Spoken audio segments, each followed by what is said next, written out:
je partage. Et ben voilà, c'est tout bon. Très bien, je vais partager les quelques slides que j'ai avant de laisser la parole à Hélène. Euh, alors, Théo, je pense qu'il faut que tu acceptes ma demande. Parfait, je pense qu'on y vient. Alors, il y a des 2 secondes. Voilà. Donc, en fait, bienvenue à tous et à toutes à ce webinaire, donc gentiment nommé Tension dans le Grand Nord avec Hélène Conway-Mouret. Donc, ce webinaire s'inscrit dans le programme de la campagne pour les élections consulaires 2026 qui auront lieu du 22 au 27 mai par Internet pour l'élection et le 31 mai à l'urne. Donc, ça approche, c'est à la fin du mois. C'est une élection qui est méconnue. Pourtant, c'est l'élection la plus locale pour nous, les Français de l'étranger. Oups, pardon. Parce que les conseillers des Français de l'étranger oui, sont élus pour 6 ans. Ils ont la responsabilité, entre autres, de représenter les Français et les Françaises établis hors de France auprès des ambassades et des consulats. C'est une des responsabilités. Aussi, donner leurs avis sur les demandes de bourses scolaires, d'aide sociale, de subventions aux associations. Un autre gros sujet, c'est l'élection des sénateurs et des sénatrices des Françaises et des Français de l'étranger et aussi de mettre en place des projets qui facilitent le quotidien de leurs compatriotes. Bon, alors, entre parenthèses, à condition d'avoir des conseillers consulaires réellement investis. Donc, notre équipe, vite fait, je suis assez fier de la liste que l'on a réussi à monter, puisque, entre autres, elle comprend 3 des conseillers sortants, moi-même, Marion et Natacha, mais aussi Stéphane, qui fut conseiller de 2024 à 2021. Donc, nous avons une équipe de gens qui connaissent bien le rôle et les enjeux donc, des conseillers consulaires. Et nous sommes rejoints par François et Ludivine, ce qui nous permet, en plus de couvrir vraiment tout le territoire, toute la circonscription, nous n'avons pas 2 personnes dans la même ville. Nous avons réussi, je pense que vraiment nous sommes la seule liste qui a réussi à avoir donc, des candidats dans vraiment toute la circonscription, avec en même temps Oslo et Reykjavik en position éligible, ce qui nous a permis d'ailleurs en 2021 d'avoir la première élue, Marion, en Islande, ce qui est vraiment un enjeu important. Donc, voilà pour l'équipe. Nous avons un bilan solide, notamment, alors, 3 des nombreux points que je pourrais présenter, mais nous avons fait plus d'une quinzaine de cafés citoyens de permanence sur tout le territoire pendant notre mandat. Nous sommes vraiment allés à la rencontre des Français et des Françaises sur le territoire, notamment à Stavanger, à Akureyri, Bergen, Oslo, Trondheim, Tromsø, Reykjavik, etc. Nous avons réussi à relever le seuil de patrimoine immobilier, ce qui permet à davantage de familles d'accéder aux bourses scolaires. Et nous avons utilisé nos indemnités d'élus pour créer un dispositif de soutien avec des psychologues français permettant de cofinancer tout de même plus de 160 séances et de soutenir concrètement nos compatriotes en difficulté. Vous pouvez retrouver plus de détails sur notre site web. Et donc ce soir, nous avons la chance d'avoir parmi nous Hélène Conway-Mouret, qui fut ministre délégué aux Affaires étrangères chargée des Français de l'étranger de 2012 à 2014, vice-présidente du Sénat de 2018 à 2020, sénatrice représentant les Français établis hors de France de 2011 à 2012 et puis depuis 2014, et qui est actuellement vice-présidente de la Commission des Affaires étrangères, de défense et des forces armées du Sénat. C'est aussi, je tiens à souligner, la seule sénatrice des Français de l'étranger qui est venue nous rendre visite au cours de ce mandat dans nos 2 pays, qui a fait donc le déplacement à Oslo, où nous avons vu beaucoup d'associations, beaucoup de monde, notamment le lycée français, qui est aussi venu à Reykjavik, où nous avons rencontré notamment les associations telles que Reykjavik Accueil, ainsi que de nombreuses instances. Et Stavanger, où la seule photo que j'ai pu retrouver personnellement, c'était celle à l'entrée de l'OTAN, où j'ai pu photographier le badge avant qu'on me dise de ranger mon téléphone. Donc c'est la seule photo que j'ai de Stavanger. Et puis, Un dernier slide pour dire que le mois dernier, pendant notre campagne, nous avons effectué de nombreux cafés citoyens, toute notre équipe. Nous avons rencontré des Français à Stavanger, à Oslo, à Reykjavik, à Bergen, à Trondheim, à Tromsø. Et plusieurs sujets ont été partagés, notamment justement celui un peu de géopolitique, en nous disant quand même, il se passe beaucoup de choses dans le monde. La Norvège et l'Islande, on est quand même aussi des petits pays en Europe, avec d'un côté coincé entre les États-Unis et la Russie. Et on nous a demandé donc si on pouvait partager quelque chose là-dessus. Nous, en tant que conseillers, c'est pas forcément notre champ de compétences, mais c'est là où nous avons la chance donc d'avoir Hélène qui a répondu à notre appel et qui a accepté gentiment de venir nous parler ce soir. Donc, j'enverrai le slide à tous les gens inscrits pour trouver notre bilan, notre programme. Mais maintenant, je tiens à laisser la parole à notre invité. Merci beaucoup Thomas. Euh, alors je l'ai fait très volontiers de pouvoir répondre à cette demande, d'abord parce que je travaille dans ce domaine depuis quelques années maintenant, c'est-à-dire le domaine de la géopolitique et je suis rapporteur pour l'équipement des forces armées françaises qui m'amène eh bien, à essayer de voir comment nous pouvons défendre la paix en Europe, dont nous bénéficions depuis 70 ans, après deux guerres mondiales particulièrement destructrices sur notre continent, et une paix que nous pensions éternelle et qui, malheureusement, avec les différentes velléités russes et notamment la déclaration de la guerre et l'invasion de l'Ukraine par la Russie en 2022 a bousculé énormément de choses. Alors, merci pour le bilan que vous avez. Je dois quand même dire un mot et dire par rapport à cette élection. Pour moi, parlementaire, elle est absolument vitale parce que sans les élus locaux, on ne peut pas savoir ce qui se passe. Et moi, je ne théorise pas la loi. La loi doit être l'émanation des besoins et des attentes sur le terrain. Et cela émane bien évidemment de certains individus qui arrivent à nous trouver sur le site du Sénat et nous écrivent directement, mais majoritairement des conseillères et des conseillers. Et je dois dire que j'étais ravie vraiment de voir l'action sur le terrain de Thomas et Natacha, bien sûr, chez vous, mais également en Islande, puisque nous avons fait aussi ensemble le déplacement et voir combien l'action de Marion était importante et combien, eh bien, dans nos démocraties, nous avons une chance extraordinaire de pouvoir choisir celles et ceux qui nous représentent et qui servent de relais. Et ce maillon qui est l'élu local, pour moi, est le plus important parce que sans lui, eh bien, nous serions totalement éloignés de ce dont nos compatriotes ont véritablement besoin à l'étranger. Alors, le sujet qui nous intéresse ce soir, alors, je ne l'ai pas choisi, hein, mais je trouve il est plutôt judicieux, puisque tension dans le Grand Nord, en effet, quand on voit des paysages, et je regardais un petit peu les paysages derrière les photos que vous avez montrées, des uns et des autres, on se dit quand même quelle chance d'habiter dans ces pays avec ces vastes espaces, parfois déserts.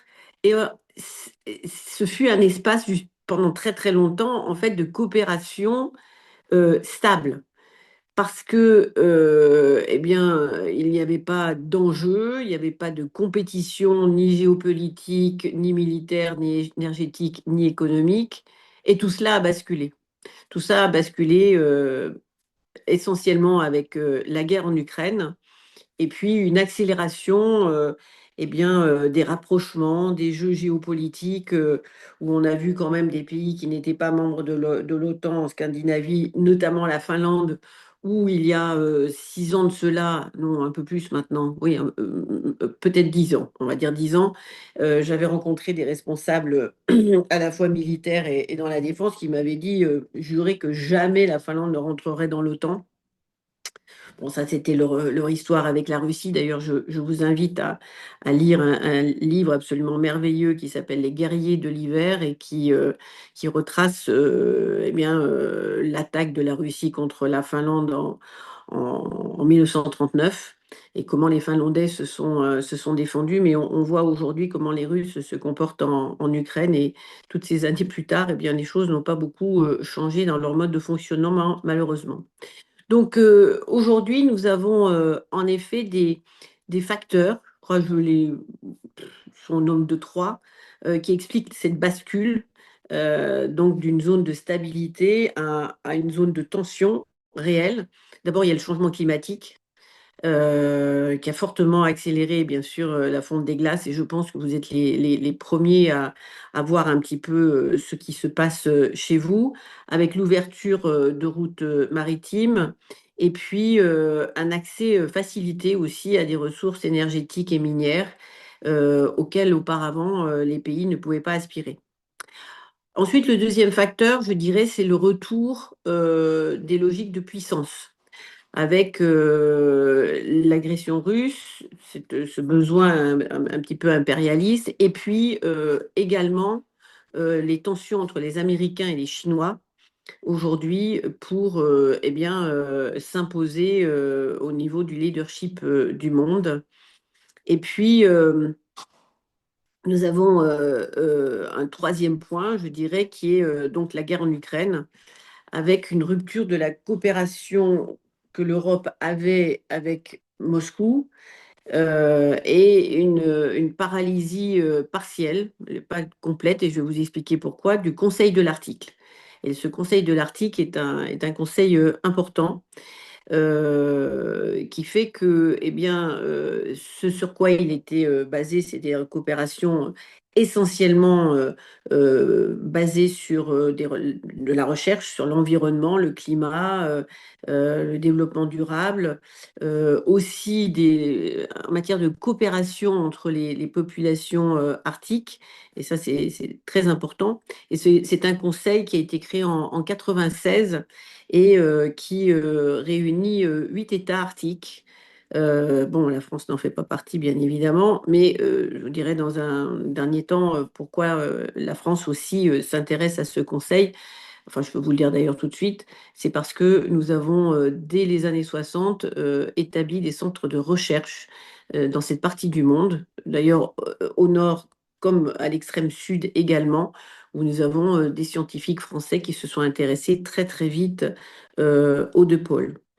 Alors, ce Conseil de l'Arctique ne traite ni de questions de défense, ni des questions militaires.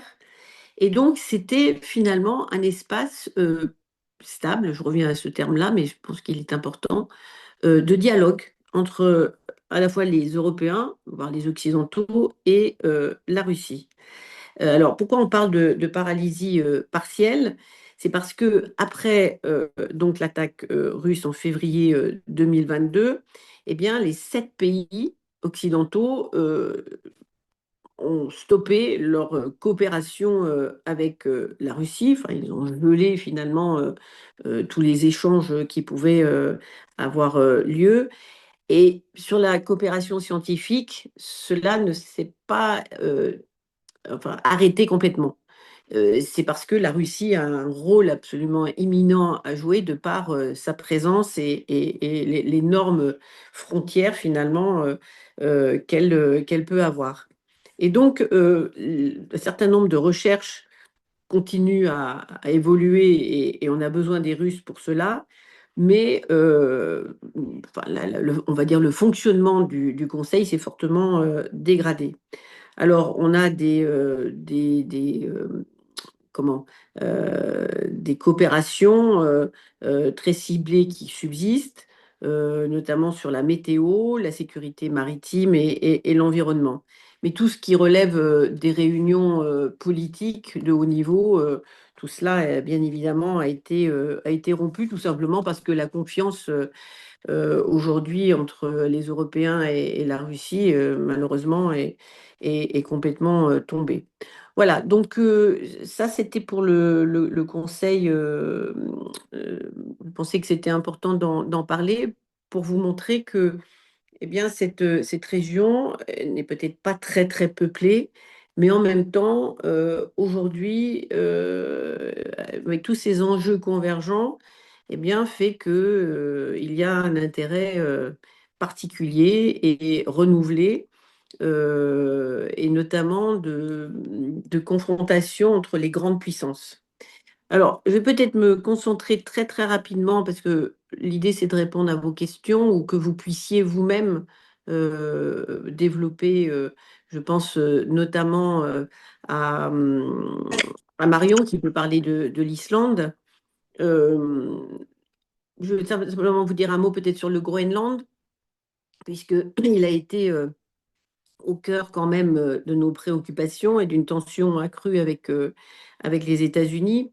Bon, aujourd'hui, le Groenland concentre plusieurs enjeux. Alors d'abord sa position géographique, que vous connaissez bien, entre l'Amérique du Nord et l'Europe, avec le contrôle bien évidemment des voies arctiques, mais également, et là c'est un point très important, les ressources minières stratégiques, notamment.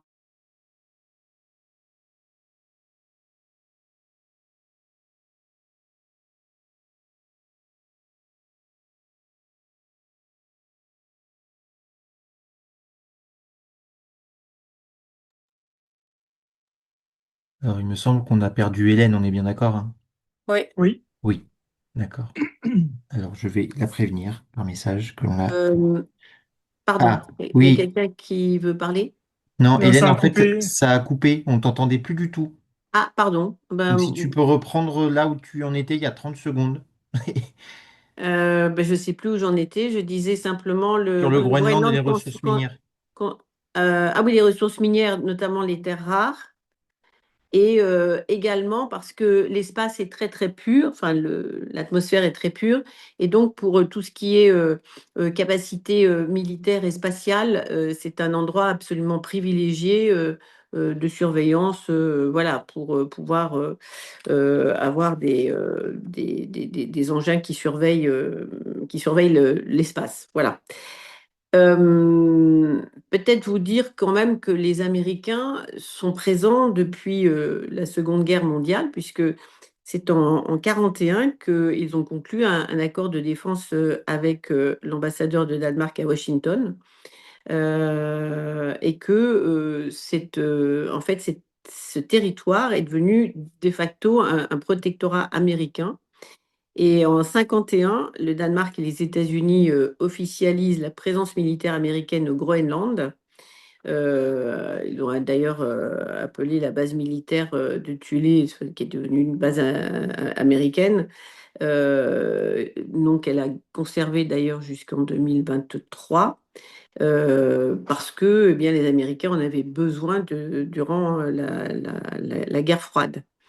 Alors, les Américains sont venus là, donc dès 41, parce que eh bien, l'île était encore une colonie du Danemark, mais occupée par l'Allemagne nazie, qui s'était désintéressée de ce bout de terre, et donc les Américains en avaient profité. Et puis, dès les années 90, on a eu bon, l'effondrement de l'URSS, et on pouvait penser que c'était finalement, ça pouvait signer la fin de l'utilité de cette base. Mais en fait, de par son emplacement, elle a montré qu'elle était absolument essentielle, et les Américains n'ont certainement pas voulu la lâcher. Alors Donald Trump, lui, a une façon un peu particulière de voir les choses, comme on a pu le voir lors de son premier mandat et on le voit encore plus maintenant lors de son second mandat, avec l'ambition, c'était en 2019, eh bien, tout simplement d'acheter le Groenland. Et puis là, voyant la résistance des populations, était passé à la manière forte en se disant que peut-être il pouvait impressionner à la fois la population, mais les Européens, et donc le prendre par la force. Bon, pour l'instant, il a d'autres chats à fouetter puisqu'il est occupé au Moyen-Orient et notamment en Iran, après le Venezuela, et puis il a déjà annoncé qu'il s'occuperait de Cuba aussi. Donc bon, pour l'instant, le Groenland reste sur la liste, comme le Canada d'ailleurs. Mais bon, il n'a pas réitéré sa menace. Voilà. Alors, je ne sais pas si vous voulez que je vous déroule un petit peu les questions sur la Norvège, pourquoi aujourd'hui c'est un acteur énergétique absolument central. Peut-être que certains d'entre vous travaillent dans ce domaine-là et ont peut-être des choses à dire. Aussi, pourquoi la Norvège, eh bien, aujourd'hui, au-delà de son fonds souverain et de son énergie, joue un rôle tout particulier dans la sécurité européenne, notamment grâce à la surveillance des câbles marins, sous-marins, je devrais dire, et puis de toute l'activité maritime qui, grâce à ce pays, eh bien, aujourd'hui, a une surveillance qui est renforcée. Voilà. Est-ce que je m'arrête là et on prend des questions, Thomas? Comment est-ce que vous voulez Je ne sais pas procéder? encore. Je me demande juste si tu peux parler aussi vite fait je trouve plus les mots, mais que chaque ambassade et consulat a en général des yeux, des oreilles aussi localement. Comment, le, je trouve plus le mot. Les L'attaché de rapporteurs, défense. l'attaché de défense, exactement. Merci Cyril. Si tu peux expliquer comment en fait la France se tient au courant, notamment des risques géopolitiques dans ce sens pour les pays, ou comment ça marche, parce que beaucoup de gens ne savent pas qu'il y a un attaché de défense, par exemple. Oui, alors, bon, la présence du poste diplomatique est multiple, hein, puisque la France donc, a un chef de poste qui est un ambassadeur, qui est le représentant du président de la République localement, et donc qui est un peu la voix du président. Après, sous ces ordres, j'allais dire, il y a un consul, enfin des consuls, parfois, il y a plusieurs postes consulaires qui, eux, représentent l'administration française.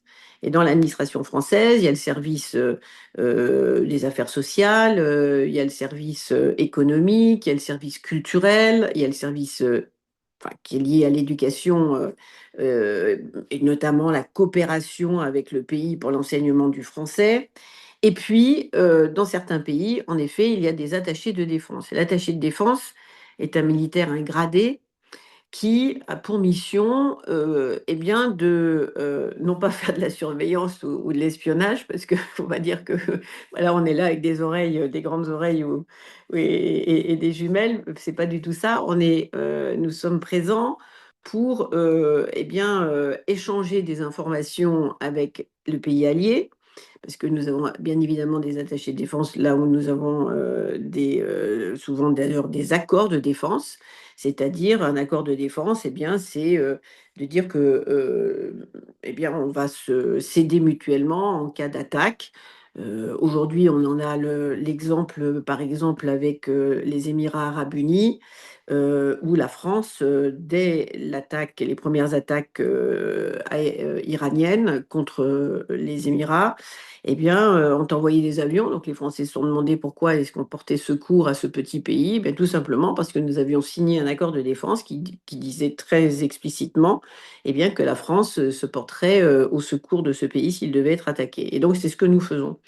Et donc, cet attaché de défense est là voilà, pour la formation parfois, parce que le pays demande des échanges d'ingénieurs, quand le pays veut acheter des équipements militaires également, c'est une façon pour l'attaché de défense, eh bien, de faire savoir ce qui se fabrique dans le pays. Bon, la France est un des seuls pays européens qui a une base industrielle et technologique de défense pratiquement au complet, hein, dans tous les domaines, puisque nous savons tout fabriquer, hein, des avions, des bateaux, des sous-marins, des satellites. C'est le seul pays qui a aussi des capacités satellitaires, puisque non seulement nous fabriquons des fusées, mais nous les lançons en Guyane. Et donc, voilà, donc cet attaché de défense est là localement pour servir d'interlocuteur et puis servir parfois quand il sent que sur le plan politique, il peut y avoir des tensions ou des questionnements, eh bien, d'envoyer un mot à Paris pour que, eh bien, le SEMA, le chef d'état-major des armées, par exemple, français, puisse venir, ou un ministre puisse venir rencontrer son interlocuteur, ou éventuellement participer à l'organisation d'une visite présidentielle. Très bien, merci. Nous avons des questions dans le chat.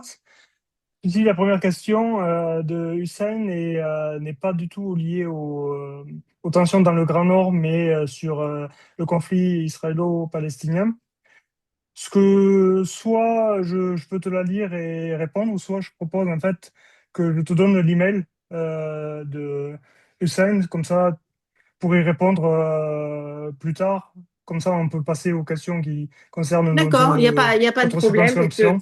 bien évidemment, le conflit au Moyen-Orient, c'est pas parce que là, nous parlons bien évidemment du Grand Nord et de votre région et bien évidemment de la guerre en Ukraine, mais cela n'enlève rien à ce qui se passe ni à Gaza, ni en Cisjordanie, ni bien évidemment au sud Liban aussi, que nous suivons de très près. Moi, je voulais y aller, puis j'ai eu enfin, j'étais dans l'impossibilité tout simplement d'y aller, mais je suis également ce genre de choses sur le terrain dès que je le peux. Donc je répondrai bien évidemment aussi bien que je le peux à Hussein. Didi, Simplement, oui, excusez-moi, je me vas-y, permets vas-y. simplement, ce serait simplement de demander, par une réponse très courte, oui ou non, allez-vous soutenir des sanctions contre Israël enfin, parce que ça fait très longtemps qu'on attend, et surtout le deux poids deux mesures, on a été très très rapide pour sanctionner la Russie à juste titre. On a mis en place une armada de sanctions, de boycotts, ça a été vraiment très rapide. Ça a été généralisé dans le monde, et puis il y a vraiment une pression incroyable et intense sur la Russie, ce qui est bien. Et ça fait 3 ans qu'on attend. Il y a plus de 80% des victimes dans certains endroits qui sont des civils, dont 50% d'enfants, des crimes abjects. On voit récemment même des attaques contre les chrétiens. Donc, en fait, je trouve que la position de la France souffre de cette absence de réaction, comme s'il fallait à tout prix protéger Israël, même dans ses crimes les plus abjects. Et ça rappelle d'ailleurs dans certaines pratiques des heures les plus sombres de l'histoire, comme vous savez très bien, qu'on a connues il y a moins de 100 ans. Alors, je dirais que, bon, en réponse, mais je vous répondrai aussi par mail où on en discutera. Mais la France a reconnu l'État de Palestine. Ça, c'était très important. C'est pas juste symbolique, justement pour faire pression. Et aujourd'hui, la France toute seule, enfin, je veux dire, même si on dit, voilà, on sanctionne, les Irlandais l'ont fait, hein, disons, on Les achète plus Espagnols d'énergie. l'ont fait, Oui, oui, beaucoup oui, d'États l'ont voilà. fait. Voilà, bien sûr, mais ils le font individuellement et ça n'a pas l'impact que ce qui devrait être fait au niveau européen. Et je pense sincèrement que c'est au niveau européen que cela doit être pris comme décision pour qu'il y ait un vrai impact économique, parce que en fait, c'est cela qui est recherché. Donc, d'arrêter d'acheter des oranges simplement pour un des marchés des 27, franchement, bon, on dit soi-même que oui, on l'a fait, mais ça n'a pas d'impact. Et moi, je pense que c'est l'impact quand même, c'est le résultat qui compte. Mais on en discutera. Donc vous êtes en faveur Voilà. d'un boycott et d'un arrêt de l'accord UE-Israël. Ah ben moi, personnellement, oui, mais Oui, je vous très dis, bien. mais c'est UE, Israël, pas la France toute seule, ça n'a pas, ça n'aurait pas l'impact Mais c'est toujours bien qui, de commencer aussi. C'est voilà. vrai que Oui, oui. Ben plutôt que d'attendre et les attendre et Israéliens, attendre, en voilà. attendant, le génocide continue, alors Bien que on peut faire l'un et puis attendre l'autre par la suite. Ce serait le mieux. En tout cas, ouais. on attend la France. J'ai travaillé moi-même en diplomatie au Moyen-Orient, pour la France d'ailleurs. Et à l'époque, donc j'étais dans l'ambassade de France en Jordanie. Notre ambassadeur, c'était Monsieur David Bertolotti. Et il ne cachait pas déjà à l'époque son agacement, puisque en tant que négociateur chef de l'accord pour la France, entre la France et l'Iran pour le nucléaire. Il nous faisait savoir que Israël faisait tout pour saboter l'accord. Ils y Alors, je ne sont veux pas enfin vous couper, parvenus. mais il faudrait peut-être revenir, parce que là, on est en train de parler enfin, d'une autre région du monde. Je pense que ceux qui sont inscrits sont intéressés. Voilà. J'en parlerai volontiers avec vous, mais je pense que pour être, enfin, Très pour bien. être respectueux de tous ceux qui se sont branchés, restons peut-être focalisés sur la région dans laquelle vous vivez et ce qui peut vous intéresser bah, d'éléments que je peux vous apporter pour essayer de comprendre ce qui s'y passe aujourd'hui. Merci. Très bien, merci Hélène pour ta réponse et je te fournirai l'email pour continuer la Très bien, discussion très à la bien. Oui, suite. oui. Une autre question dans le chat, c'est quelle est la réponse diplomatique de la Russie à date suite au renforcement de l'implication et de la présence de la Norvège au Svalbard récemment? Donc, La réponse diplomatique, alors sincèrement, c'est une colle, hein. Je ne sais pas ce que les Russes ont répondu. Sincèrement, je ne sais pas. d'accord. Je crois que, bon, la Russie, globalement, la lecture que je fais de ce qui s'est passé, c'est que aujourd'hui, nous avons d'abord un bloc scandinave qui est beaucoup plus uni, d'abord parce que, bon, quel que soit leur statut dans l'Union européenne ou pas dans l'Union, dans dans l'OTAN ou pas dans l'OTAN, bon, maintenant, tout le monde est dans l'OTAN, plus ou moins. On voit bien que aujourd'hui, ce bloc se rapproche de l'Europe alors que historiquement, ils étaient très transatlantiques et très proches également du Royaume-Uni, ce qu'il demeure d'ailleurs, mais que, étant également pragmatiques, ils voient que la confiance qu'ils pouvaient avoir envers la sécurité assurée par les Américains, aujourd'hui, n'est plus automatique et ne va plus de soi et que eh bien, tout doit être dans la transaction et que eh bien, pour mériter une sécurité continue, cela coûte parfois très très cher avec des Américains qui aujourd'hui se comportent de façon assez aléatoire, puisqu'on me disait encore ce matin que un pays a acheté, justement c'est un des pays scandinaves, a acheté des missiles américains qu'ils ont payés et les Américains ont dit ben, on ne vous les fournira pas parce que on a épuisé notre stock au Moyen-Orient, en Iran, et donc on va fabriquer pour nous d'abord et puis on verra plus tard si, alors que tout ça est payé, donc en fait ils ne savent pas s'ils seront livrés un jour et ils ont dépensé beaucoup d'argent. Et ça détruit totalement la confiance que l'on peut avoir vis-à-vis d'un pays qui jusqu'à présent était là avec son grand parapluie pour protéger les Européens et qui ne l'est plus. Donc il y a ce rapprochement et on voit notamment Saab qui se rapproche des industriels, notamment français, mais pas que, allemands également, pour essayer de faire des projets ensemble. Et donc on a là la possibilité, je crois aujourd'hui, d'avoir une Europe, c'est-à-dire un continent européen véritablement consolidé grâce, grâce, c'est terrible, à cette menace russe qui est réelle, et à ces Américains qui aujourd'hui ben, désertent l'Europe. En tout cas, leur intérêt est totalement ailleurs. Ils nous le disent depuis longtemps, on n'a pas voulu l'entendre. Et maintenant, on se dit que, ben, en effet, on a besoin de cela. Et l'Islande, et moi j'aimerais entendre Marion pour savoir où en sont les six Islandais qui sont dans l'OTAN. C'est un pays sans armée, hein, il faut le savoir, c'est quand même intéressant.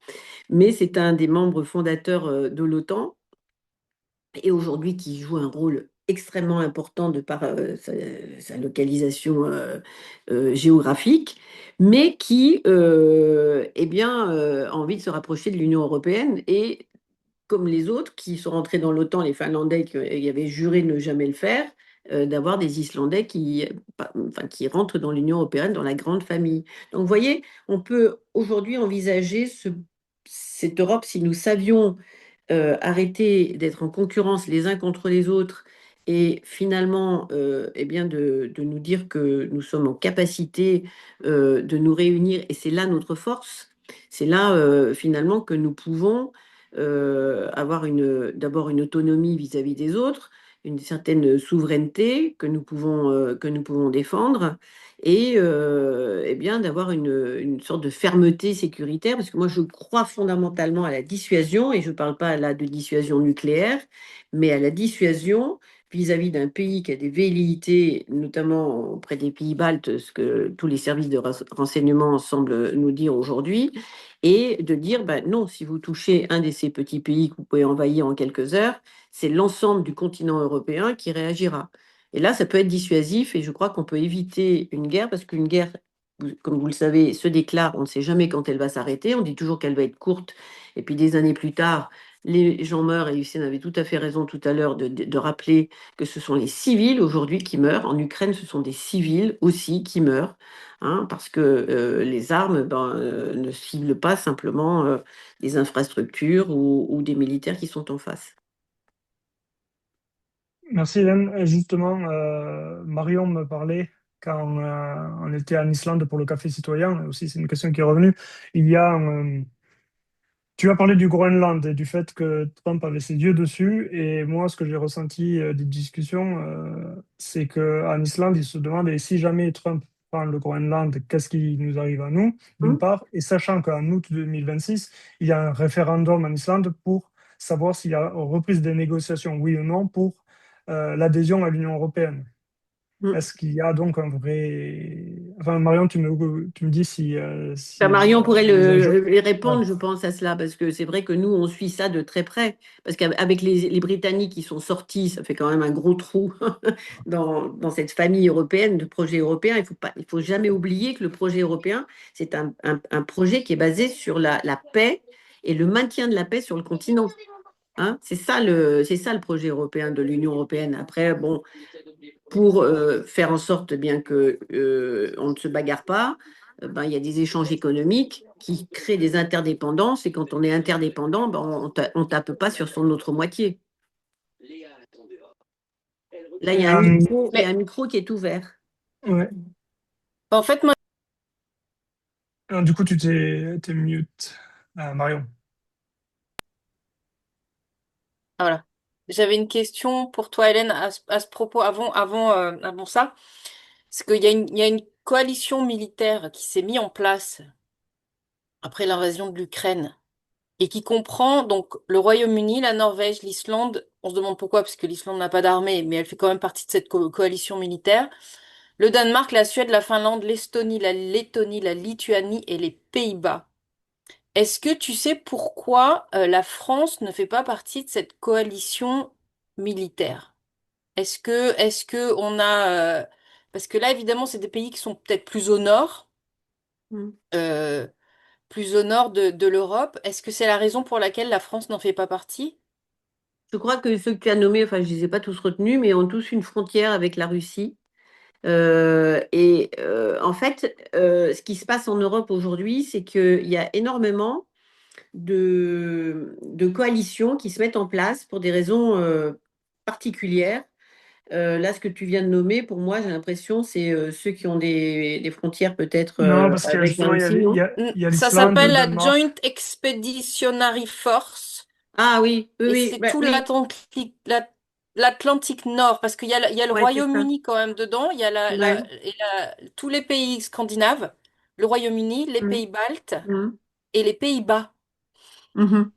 Donc voilà, je me demandais pourquoi nous on faisait pas partie de ce groupe-là. Alors, je ne sais pas pourquoi on ne fait pas partie de ce groupe-là, mais ce que je sais, c'est que nous faisons partie d'un grand nombre de groupes. C'est ce que je voulais dire. On a, par exemple, ça s'appelle le E2I, c'est le European Intervention Initiative. Bon, là, il y a 13 pays et la France est le pays leader. On a la coalition des volontaires. On a, nanana. Et donc, ce qui se passe, c'est que des pays se mettent, qui ont des sujets alors stratégiques, de partage, par exemple, de routes maritimes ou d'intérêts particuliers, et qui forment une coalition, mais tout le monde ne peut pas faire partie de tout. si on n'a pas un intérêt particulier ou une valeur ajoutée à apporter à la coalition. Donc celle-ci, je ne sais pas quel en est parce il en existe une dizaine aujourd'hui, hein. Et donc, bon, la France fait pas partie de celle-ci, mais elle fait partie de beaucoup d'autres. Et elle est beaucoup à l'initiative notamment sur le plan diplomatique, justement pour essayer de faire bouger les choses. Et il y a énormément alors, d'exercices déjà militaires, bien évidemment, mais également de rencontres de haut niveau entre les décideurs, notamment militaires, qui se voient régulièrement et qui planifient ensemble, parce que le fait de se connaître permet également d'avoir un effet dissuasif, je reviens encore à ma dissuasion, par rapport à un ennemi qui se dit flûte. S'ils se connaissent bien, ils sont capables de réagir ensemble et immédiatement voilà, de répondre. Ça peut avoir un effet, en effet, voilà, qui serait repoussoir pour la Russie, qui a quand même des tentations, malheureusement, vers les pays baltes, c'est ce que l'on nous dit. Très bien. Et donc pour l'Islande, peut-être que Marion peut répondre. Oui, donc nous on a ce référendum fin août. Alors, je ne sais pas ce qui sortira à l'issue de ce référendum, mais ce que je vois autour de moi et quand on lit les commentaires et quand on lit les journaux et quand on parle comme ça, c'est que c'est pas gagné du tout. Les Islandais étant indépendants depuis peu, comme vous le savez, hein, depuis 44, ils sont pas tout à fait prêts à rentrer dans une autre dans une grande Europe économique. Ils sont frileux pour leur pêche, surtout. Mm. Je crois qu'ils se rendent pas bien compte du problème de défense. Pour moi, le gouvernement a remis ça sur le tapis en grande partie pour le problème de défense. Et là, moi, ce que je vois autour de moi, c'est que pour un Islandais comme ça, euh, bah, ça serait pas pire de devenir américain que de devenir européen. Sachant en plus que d'un point de vue de défense, nous, on a évidemment une base militaire américaine. Mm. Pour l'instant, c'est encore de l'OTAN. On sait très bien que ça va probablement pas durer. Mais si ce n'est plus une base de l'OTAN, bah, est-ce que ça sera une base d'une coalition européenne ou est-ce que ça sera une base américaine? Pour l'instant, c'est une base américaine. Donc nous, on est c'est un peu compliqué parce que historiquement, on a cette base américaine depuis les années 70. Ils sont partis, soi-disant 2010, sachant qu'ils sont pas complètement partis. On est un peu comme le Groenland de ce côté-là. Mais, euh, mais les Islandais, pour une histoire de défense, ben, ils sont. Je suis pas sûre qu'ils soient prêts à rentrer dans l'Europe, non. Ouais, que bon, après, chaque peuple décide, hein, et puis il y a un moment pour tout dans l'histoire. Parfois c'est trop tôt, parfois c'est trop tard, c'est pas le moment. Ouais. Enfin, ce qu'il y a, c'est que aujourd'hui, ce qui est certain, c'est que l'Islande, comme le Groenland d'ailleurs, ont des systèmes anti-aériens et ce qu'on appelle anti-accès, donc capacité de défense en fait des côtes, très élaborés, très importants.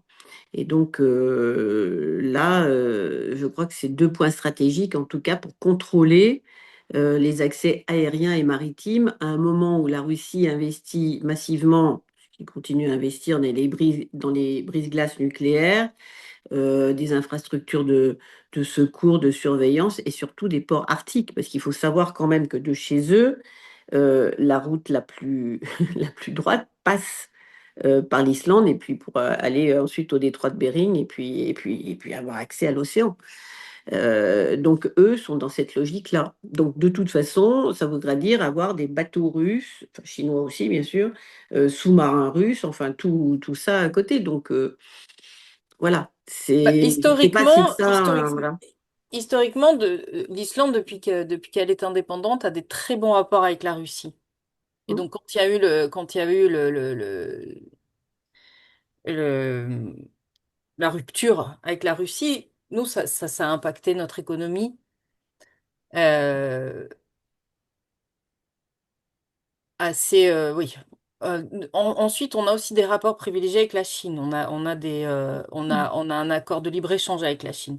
Donc en fait, nous, on est vraiment au milieu de l'océan à tous les niveaux. C'est-à-dire qu'on avait des bons rapports avec les Américains, des bons rapports avec les Européens, des bons rapports avec la Russie, même si c'est fini, des bons rapports avec la Chine. Et donc pour les Islandais aussi, de devenir européens, ça diminuerait en fait ces bons rapports qu'on avait avec au moins les États-Unis et la Chine. C'est-à-dire que de toute façon, ça va déséquilibrer Mm. l'équilibre qu'on avait construit après la dernière guerre mondiale, quoi. Mm. Enfin, je ne Euh, sais pas si cet équilibre existe encore, parce que quand on voit que toutes les institutions multilatérales sont en train de non, s'effondrer, c'est les sûr, c'est les sûr. États-Unis se retirent de tout, et de toute façon, le choix a été fait déjà Oui, c'est sûr. d'être quand même une sorte de base de coordination pour l'OTAN, pour les exercices, comme je Mhm. disais aussi pour tout ce qui est surveillance maritime aérienne, avec quand même des rotations d'avions alliés qui passent par l'Islande aujourd'hui. Et donc, un moment, même si l'Islande n'est pas en froid avec la Russie, et c'est dommage par rapport à l'Ukraine, mais enfin, voilà, là aussi, c'est un choix, chacun, voilà. Non, Et non, non, ils sont très clairs, ils euh, sont très clairs avec la Russie par c'est rapport à quand même l'Ukraine. un Je veux point dire, d'appui avant. central. Ah oui, parce que c'est quand même un point d'appui central de la dissuasion et de la surveillance Oui. de Non, non, l'OTAN. ils sont très clairs avec la Russie par rapport à l'Ukraine aujourd'hui, hein. Non, il n'y a Bah, pas nous, de, enfin, y la a pas de France, doute là-dessus. nous, on n'avait pas, enfin, l'Allemagne avait encore moins de problèmes avec la Russie, puisqu'ils achetaient tout leur gaz et leur pétrole en Russie. Donc, je veux dire, les Européens n'avaient pas, bon, la guerre froide était finie, voilà. Mais, enfin, déjà avec la Géorgie, puis la Crimée, ça avait déjà durci les relations. Et puis, là, l'invasion de l'Ukraine, ça a terminé enfin, ça finit par geler complètement les relations. Je propose de passer aux questions suivantes. Il y a deux questions similaires à peu près. Donc, l'OTAN est actuellement challengée par l'administration américaine. Sais-tu s'il y a des initiatives en cours pour renforcer la sécurité de la Norvège avec l'Union européenne, malgré la non-adhésion à l'Union européenne, justement, Mm. avec le risque de guerre hybride? Et en fait, une autre question, c'est est-ce que la France a des accords spécifiques de défense avec la Norvège pour intervenir en cas d'attaque de Russie hors cadre de l'OTAN? Donc, ce serait des accords entre les deux pays. Bilatéral. Alors, j'ai pas vérifié si on avait un accord de défense bilatéral. Je ne sais pas. Je ne crois pas, mais c'est assez facile à vérifier. Nous en avons un, si je peux me permettre. Ouais, tu as vérifié? Bon, bah, Oui, très oui, bien. il y en a un en 2025 qui est alors Ok. multi-niveau, mais concerne en fait tout ce qui est de l'ordre stratégique. Voilà. Et il y en a eu un autre cette année qui portait uniquement sur le soutien à l'Ukraine. Voilà, et puis, ok, bah, très bien. Et alors, par contre, ce qu'on a, c'est en matière de guerre hybride, il y a un renforcement de toute façon avec tous les pays du bloc européen pour lutter contre les attaques cyber, la désinformation, enfin, ce qu'on appelle la guerre hybride, c'est-à-dire, il peut y avoir des sabotages aussi, le fait de couper les câbles sous-marins, voilà, ce sont des actes de sabotage. Voilà, et donc tout ça aujourd'hui se passe, il n'y a pas de médiatisation de cela, mais les pays eh bien, se soutiennent les uns les autres justement pour faire face à ces attaques qui sont assez soutenues hein, de la part de la Russie. Et notamment, et c'est pour ça que la France s'intéresse de plus en plus à cette région, parce que on a bien compris de fait que l'article, c'était pas un théâtre périphérique hein, pour la Russie. C'est un espace absolument vital. Je crois qu'ils ont 2400 kilomètres de frontières, hein, donc c'est la plus grande frontière par rapport à tous les autres pays. Et c'est un espace pour eux à la fois de souveraineté, mais également de dissuasion. Et c'est pour ça que je vous disais tout à l'heure qu'ils investissaient beaucoup, malgré la guerre en Ukraine qui leur coûte quand même fort cher, mais parce que justement, ils pensent à l'avenir, ils investissent dans l'avenir avec ce corridor maritime dont ils espèrent bien pouvoir tirer profit et gérer au maximum. Merci Hélène. Il y a deux autres questions dans le chat. La première, c'est afin d'éviter ces excès de puissance, ne devrions nous pas accepter l'éclatement des empires malgré les risques que cela peut générer. Donc, suite à la chute de l'URSS, nous avons soutenu la cohésion de l'Empire russe par peur de ce que son éclatement pouvait amener. Ne devrions-nous pas revenir sur cette manière de voir? Hmm. En fait, je ne sais pas, peut-être que c'est un peu trop rapide comme jugement, mais j'ai l'impression que aujourd'hui, c'est le fait des leaders qui sont à la tête de pays autocratiques, que ce soit la Russie, que ce soit la Chine, j'allais dire les États-Unis, quelque part, qui une certaine dérive vers un mode de fonctionnement. Bon, il y a encore quand même certains trucs qui fonctionnent chez eux, mais enfin, bon, ça devient de plus en plus compliqué. Où un seul homme, finalement, a une vision de ce qui est bon pour son pays, ou bon pour lui, ou bon pour la façon dont il veut marquer l'histoire. Et donc, des populations qui suivent et qui souffrent, et qui n'ont pas vraiment le choix. Je pense que le Russe moyen aujourd'hui, qui a 18 ou 20 ans, ne voit pas son avenir sur le front ukrainien, où il va mourir, et en pensant que sa famille va pouvoir toucher quelques milliers d'euros grâce à sa mort. Et pourtant, il y a 1 million, presque 300 000 Russes qui sont morts depuis le début de la guerre. Alors on parle des Ukrainiens, bien évidemment, mais il y a 1 300 000 jeunes Russes, sans compter les Nord-Coréens, les Africains, enfin tous ceux qui le recrutent aujourd'hui et qui servent de chair à canon, comme on dit communément. Donc, je pense que ça viendrait de l'intérieur, mais je ne vois pas comment. De toute façon, de l'extérieur, on ne peut rien faire, hein. Je crois que l'Occident s'y a essayé plusieurs fois et c'est à chaque fois une très mauvaise idée de penser qu'on va pouvoir faire en sorte qu'un dictateur ou un autocrate soit retiré du pouvoir par la force, hein. Ça ne marche jamais. Mais de l'intérieur, c'est très compliqué. Regardez en Iran. Le peuple iranien aujourd'hui, opprimé comme il l'est, euh, eh bien, malgré la guerre, ne bouge plus parce que l'oppression grandit avec un régime en place qui interdit au peuple finalement de pouvoir se révolter et d'avoir la vie à laquelle il aspire. Voilà, donc Merci. mais en tout cas, c'est une question très profonde. Merci, mais je sais pas si j'y ai répondu, mais enfin, c'est personnel aussi ce que je vous dis, hein. Et l'autre question sera peut-être plus facile à répondre ou pas. Tu vas me dire quelles pourraient être les implications sur notre région, donc Norvège-Islande, de nos élections présidentielles de 2027, notamment avec l'arrivée hypothétique d'un parti plus proche, entre guillemets, de la Russie. Ah, alors ça, alors non, c'est pas une question simple, c'est une question fondamentale aussi, que tout le monde se pose.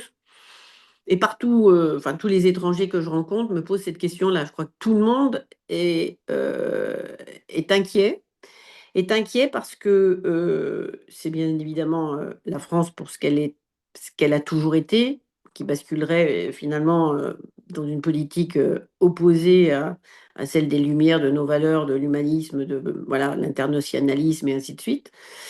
On se retrouvait dans un pays nationaliste, voilà, qui a peur de l'autre, enfin bon, bref. Mais c'est également l'impact sur l'Europe, sur le projet européen. Ça peut être le début de la déconstruction, et c'est pour ça qu'aujourd'hui, il y a une inquiétude terrible, parce que, bien évidemment, la Russie, pour les raisons que l'on comprend, souhaite un affaiblissement des régimes en Europe, tous. On voit aujourd'hui combien, même au Royaume-Uni, ils sont sous pression. Je peux vous dire quand même que la montée du parti Reform de M. Farage, qui est quand même de ceux qui ont fait voter le Brexit et que les Anglais ont déjà oublié, sont soutenus dans les réseaux sociaux et ainsi de suite par une propagande qui est enfin, d'extrême droite, mais qui vient de Russie, mais qui vient également des États-Unis. Et donc là, nous sommes en fait entre deux feux croisés pour des raisons idéologiques du côté russe pour nous affaiblir. Et puis, bon, on connaît aussi la version du président Poutine pour les valeurs européennes, ce que nous sommes, ce que nous représentons, mais pour des raisons également économiques et quelque part idéologiques, par le président Trump. Donc les MAGA, on voit aujourd'hui l'influence que ça peut avoir dans nos vies, d'avoir nos téléphones portables, de nous informer directement sur nos tablettes ou nos téléphones plutôt que les réseaux, on va dire, officiels de la télé publique ou de la radio. Franchement, nous, en France, nous souffrons aujourd'hui d'un millionnaire qui a tout à fait compris qu'en possédant la plupart des médias français, il a une influence énorme sur la politique française. C'est Monsieur Bolloré. Et on en parle énormément. Les artistes sont, les journalistes, les écrivains, enfin tout le monde commence aujourd'hui à se dire, mais cet homme-là a tout acheté. On se réveille un peu tard. Voilà. Bon, il a CNews, on n'est pas obligé de regarder CNews. Enfin, il y a Europe 1, il y a tous les relais. Vous savez, les relais que voilà, vous achetez dans les gares vos livres et votre chocolat ou votre bouteille d'eau. Bah, c'est Monsieur Bolloré. Et Monsieur Bolloré, dans les relais aujourd'hui, bah, vous voyez Monsieur Bardella, vente numéro un, même si c'est pas le livre qui se vend le mieux, ils sont tous là, Maréchal, Marion Maréchal, enfin Monsieur De Villiers, enfin je veux dire tous ses copains, tous ceux qui sont, en plus maintenant qu'il a grassé, il récupère les éditions, il récupère dans tous les domaines. Et aux États-Unis, on a le même phénomène de gens non élus qui aujourd'hui ont un pouvoir gigantesque. Ce sont des supramilliardaires hein, qui possèdent et contrôlent l'IA, les réseaux sociaux, et qui investissent dans tout et qui décident, pour certains, avec leur vision transhumaine ou je sais plus quoi, transhumanisme ou post-humanisme, enfin, ça peut être flippant, quoi. Merci. Et on a eu une nouvelle question. C'est Marion, tu peux peut-être la poser parce que qu'est-ce qu'on pourrait faire nous à notre niveau? Nous, c'est qui? C'est les Français, nos compatriotes. Qu'est-ce qu'on pourrait faire nous à notre niveau pour aider la cohésion européenne, par exemple en Islande?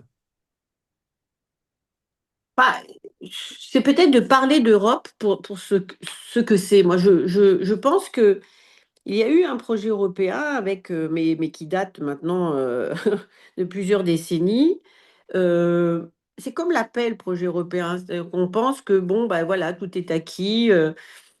Maintenant, on a baissé les frontières, on a une monnaie unique, on a des droits qui sont en train de s'harmoniser pour le droit du travail, de l'environnement, protection de tout un tas de choses, protection de la santé, avec des normes européennes qu'on critique, mais qui sont quand même, malgré tout, les plus proches de ce dont nous avons besoin pour protéger notre santé. Et Dieu sait que quand on voit ce qu'il y a dans les produits et qu'on nous dit que malgré ces normes-là, on se retrouve quand même avec des taux de pesticides et de toutes sortes de choses dans notre alimentation, dans notre eau, dans tout ça. On se dit, mais heureusement qu'il y avait ces normes européennes, parce que si elles n'existaient pas, comment ça se passe dans d'autres pays, hein? Et donc, aujourd'hui, je crois que c'est l'aspect, on va dire, protecteur des personnes qui passe par le fait, en effet, de vivre en paix. Parce que quand on vit à Gaza ou en Ukraine ou en Érythrée, enfin dans des pays aujourd'hui où les gens sont massacrés, où enfin, le seul objectif, c'est un, de rester en vie, deux, de savoir pour rester en vie comment obtenir de l'eau, de la nourriture et ainsi de suite, où il n'y a pas d'éducation pour les enfants, où il n'y a pas de service de santé, il n'y a rien du tout. Ben, je veux dire, ça relativise tout le reste. Donc aujourd'hui, nous sommes des enfants gâtés et je pense que nous l'oublions parce que nous pensons que c'est normal. Mais tout ça peut basculer. Enfin, moi, j'ai beaucoup travaillé avec les femmes afghanes et je peux vous dire que ben, le retour des talibans, c'est qu'aujourd'hui, les femmes n'ont plus le droit ni de travailler, ni d'aller à l'école, n'ont plus le droit de sortir. Enfin, tous les 6 mois, il y a une nouvelle loi qui fait qu'elles sont maintenant enfermées et à la merci du monsieur qui veut bien la nourrir ou pas. Et donc, les droits rien n'est acquis. Voilà ce que je veux dire. Et nous pouvons, parce que nous choisissons de vivre à l'étranger, être ces éléments de cet étranger qui est un atout, qui est pas menaçant, qui est là pour participer parce que vous aimez les pays où vous êtes, parce que vous participez à leur développement, parce que voilà, et c'est au niveau individuel comme collectif que l'on peut également être actif. Alors bien sûr, quand on s'implique dans une association, dans un parti où qu'on souhaite représenter les siens, bah, c'est faire ça aussi auprès des autorités, hein, et puis de toutes les personnes qu'on a pu rencontrer quand j'y étais et que vous rencontrez aussi, parce que je ne suis pas chez vous assez souvent d'ailleurs. Voilà, donc c'est ça ce qu'on peut faire, c'est au quotidien, agir en tant que citoyen du monde, respectueux des autres, et de se dire que bah, par sa présence, en effet, son engagement, militant, ça peut être dans n'importe quel domaine, eh bien, on peut faire une petite différence et que toutes ces petites différences, eh bien, s'ajoutent dans un monde qui soit un petit peu meilleur. Voilà. Merci beaucoup. On a épuisé toutes les questions, donc à moins que quelqu'un veuille lever la main maintenant pour poser une dernière question, je pense qu'on peut chaleureusement te remercier d'avoir passé du temps ce soir pour nous. Et puis, bon vote, j'imagine. Ah bah oui, mais moi je vote pas pour vous, c'est dommage, hein. En tout cas, vous avez mon vote et je vous soutiens de tout cœur parce que vous avez fait un super travail. Vous représentez merveilleusement la communauté française là où vous êtes parce que bah, vous émanez de cette communauté, vous êtes comme tous ceux qui sont arrivés il y a longtemps ou pas. Et puis, bah, c'est parce que vous partagez le quotidien aussi que vous êtes je pense, les mieux à même de pouvoir être attentif, disponible et puis servir de relais pour le travail que je peux faire avec vous. En tout cas, c'est un grand plaisir puis j'espère pouvoir continuer à travailler avec vous et que les Françaises et les Français de votre circonscription vont vous faire confiance parce que vous le méritez. Merci beaucoup. Bonne soirée à tous. Merci. Et au revoir.